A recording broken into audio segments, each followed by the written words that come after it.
1 मई यानी मजदूर दिवस पूरे विश्व में श्रमिकों के अधिकार और सम्मान के प्रतीक के तौर पर यह दिन मनाया जाता है।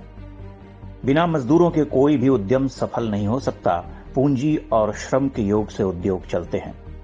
लेकिन वामपंथ लगातार इस प्रयास में है कि इस ताने बाने को तोड़ दिया जाए। वामपंथियों की दलील है कि श्रमिक लाभ उत्पन्न करते हैं जिसकी उन्हें पूरी कीमत मिलनी चाहिए। बात सुनने में तो अच्छी लगती है, लेकिन पूरी तरह सच नहीं है। यदि ऐसा ही होता तो कभी कोई कारखाना नुकसान नहीं उठाता।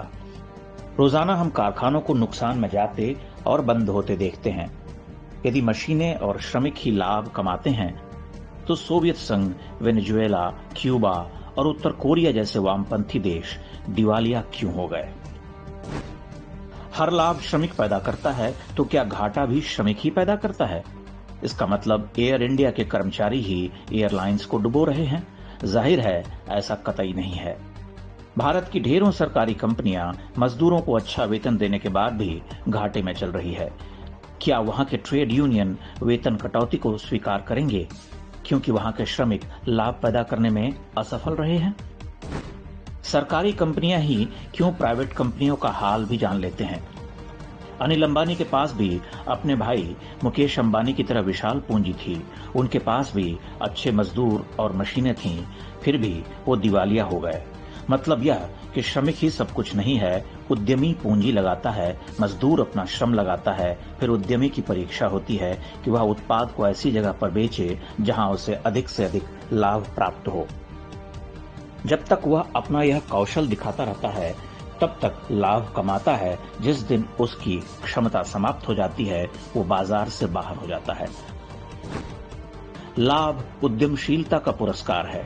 श्रम या पूंजी केवल उसके इनपुट हैं। वामपंथी ठगों के झूठ पर सिर्फ इसलिए विश्वास न करें क्योंकि उनका झूठ आपके अहंकार को सहलाता है। मुकेश अंबानी अमीर इसलिए नहीं है क्योंकि उनको विरासत में पूंजी मिली थी। वही पूंजी आपको मिल जाए तो जरूरी नहीं कि आप भी अमीर हो जाएं। आप अनिल अंबानी की तरह दिवालिया भी हो सकते हैं। यदि आप झूठे वामपंथियों पर विश्वास करते हैं तो गरीब बने रहेंगे और आपके बच्चे भी गरीब रहेंगे। न तो पूंजी का अहंकार किसी के काम आता है, न श्रमिक होने का स्वाभिमान।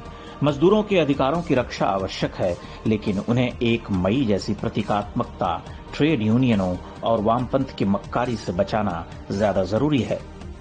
भारत के वामपंथी वैसे भी चीन और रूस के एजेंट हैं, जिन्हें इसलिए पाला पोसा गया कि कैसे वो भारत को आगे बढ़ने से रोक सके। वो अपना काम कर रहे हैं, आप अपना काम कीजिए।